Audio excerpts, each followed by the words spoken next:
किन के गरेर यार के कामै नभए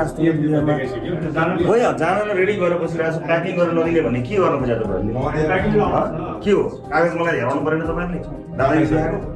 दादागिरी देखाउनु भएको नियम कानुन छैन मलाई न्यायको अधिकार मलाई छैन 2 मिनट मेरो कानुन व्यवसाय भेट्न मिल्दैन कि करार झापाएर लानुहुन्छ मलाई कानुन बमोजिम होला मलाई कानुन व्यवसाय 1 मिनट भेट्न कि म कागज भाग्छु म 7:30 म भाग्छु म कि भाग्छु म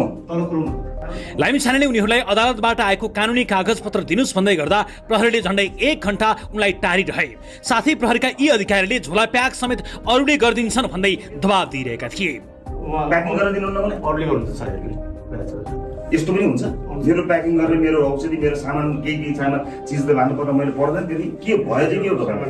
आदेश मान्नुहोस् न यस्तो पनि हुन्छ इलिगल आदेश नगर्नुहोस् त मलाई इमानदारी पूर्वक भनिन्छ पब्लिकली भनिसकेँ मैले म गिरफ्तारी दिँदैछु आफै भनेर हेर्नुहोस् त पब्लिकली हेर्नुहोस् हद नगर्नुहोस् यार अन्यायको हद एउटा मान्छेलाई अन्यायको हद नगर्नुहोस् मार्नुहुन्छ भने मार्नुहोस् सजिलो कि त्यस्तो आदेश छ एटिट्युड के हो सर त्यस्तो एउटा कुरा सुन्नु रेस्पेक्टफुल्ली पनि तपाईँले सबै गर्न सक्नु त्यो एटिट्युड तपाईँले अनुहार त्यो पार्नै पर्दैन सर तपाईँले 2टा फुली बढाउनु होला म प्रधानमन्त्री हुन छोडेर हिँड्ने मान्छे हो फुलीको चिन्ता नगर्नुहोस् देशको चिन्ता गर्नुहोस् 5 मिनटदेखि 7 मिनट 10 मिनट पुरिदिनुहोस् है सर हद गर्नु प्रहरीका यी निरीक्षक रवि लामिछानेको विस्तारामै पुगेका थिए। लामिछाने आफैले म जान तयार भएर बसेको छु तर मलाई कागजपत्र दिनुस् भन्दै बारम्बार आग्रह गरे तर प्रहरीले मोबाइलमा छ तल गेटमा छ भन्दै टारिरहे तर उनीहरूले देखाउन सकेनन्। देखाउनुहुन्छ त अनि भनेको तपाईँले कि यति मिनट भित्र पक्राउ गर्नु भनेको छ अदालतले के छ भन्नु त यति बजेर यति सेकेन्ड लैजानु भने म तपाईँसँग जाँदैछु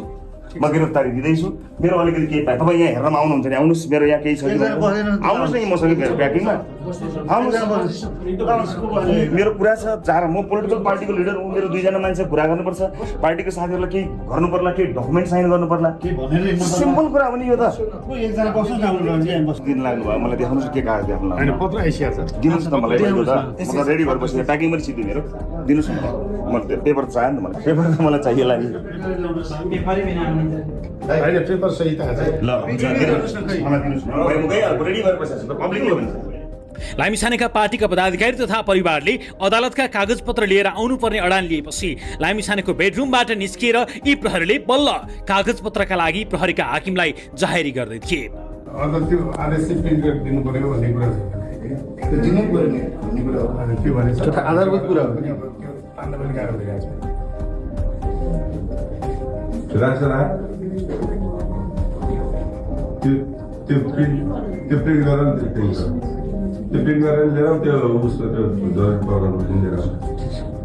त्यसको केही बेरपछि सिभिलमा एकजना प्रहरी हातमा रेकर्ड फाइल बोकेर बेडरुममा छिरे। प्रहरीले कागज आइसक्यो प्रहरी चौकीमा लगेर सबै हेर्न मिल्ने भन्दै झुक्क्याउने प्रयास गरे। दिनुहोस् त्यस्तो डकुमेन्टै नलिएर आउने भन्ने हुन्छ कति हतार तपाईँलाई मलाई सुनाउनु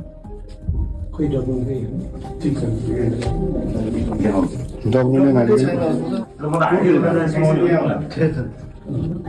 कोर्टको लेटर चाहिन्छ अदालतमा हाजिर भएर सम्मान पनि थियो तपाईँ हतार गर्न आउनुभयो डकुमेन्ट पनि नलिएर आउनुभयो त्यो त दादागिरी जस्तो भयो त्यो लिएर आउँदा त्यो हाम्रो आइसकेको छ तल भित्र जानु भनेर मात्रै हो गेटमा हाम्रो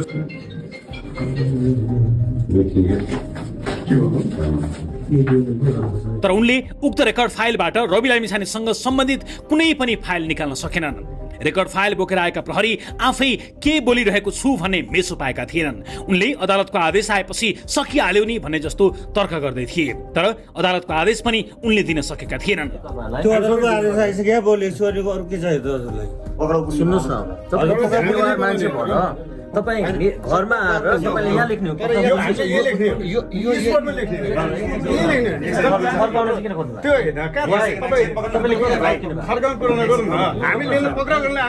बरु बाहिर लामिछानेका प्रेस सल्लाहकार प्रमोद नेउपानेसँग लामिछानेको अन्तिम इच्छा वकिललाई भेट्ने होइन भेटिहाल्यो नि भन्दै अभिव्यक्ति दिँदै थिए अर्का डिएसपी।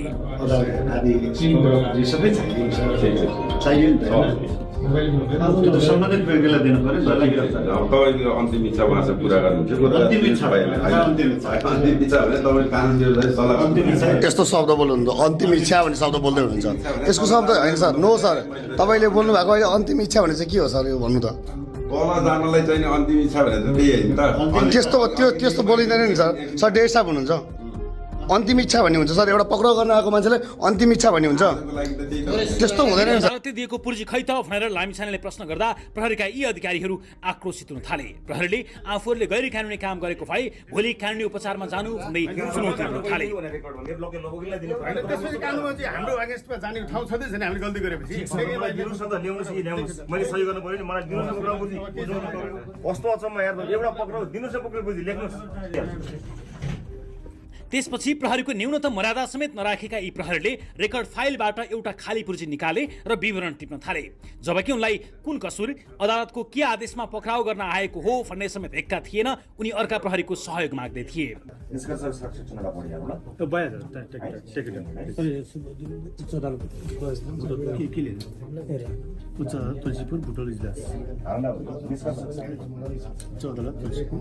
गाडी रोके र पक्राउ पुर्जी देखाउन भने जहाँ न प्रहरी अधिकारीको हस्ताक्षर थियो न रवि लामिछानेको। सरलाई दिएको होइन सरलाई त्यो किन साइन नभएको पेपर किन दिनु त्यसपछि उनीहरूले गाडीमै लामिछानेलाई हस्ताक्षर गराए।